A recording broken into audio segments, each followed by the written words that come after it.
Assalamualaikum dan hai. Hari ini saya akan terangkan kepada cikgu-cikgu bagaimana cara untuk muat naik bahan di ruang ilmu guru pada portal Delima. Pertama sekali, cikgu search Delima pada Google Search. Kemudian, setelah masuk dalam portal Delima, pastikan cikgu-cikgu sign in dengan email guru MOE. Klik continue, allow dan akhirnya akan keluar paparan begini. Cikgu lihat sebelah kiri, ada ditulis di situ perkongsian ilmu. Klik ruang ilmu guru.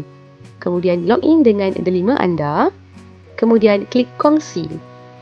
Pada pautan kongsi ini, cikgu-cikgu boleh muat naik bahan rujukan yang telah cikgu hasilkan seperti BBM. Contoh, saya telah menghasilkan sebuah video bacaan nilam.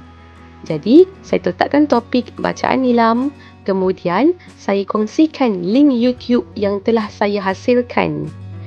Pergi ke link YouTube cikgu, copy link YouTube cikgu, kemudian kongsikan di pautan ruang ilmu guru. Pastikan video yang dihasilkan ialah video yang cikgu buat sendiri dan kemudian cikgu boleh upload di YouTube cikgu, ya.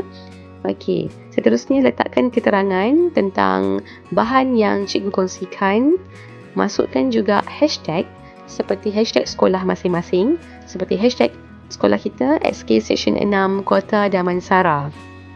Boleh hashtag juga untuk PPD masing-masing dan kod sekolah.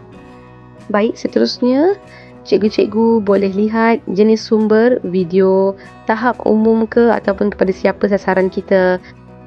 Dan kemudian cikgu-cikgu boleh klik butang kongsi. Setelah kongsi akan keluar nanti di dashboard ruang ilmu guru nama cikgu dan sekolah. Selamat mencuba.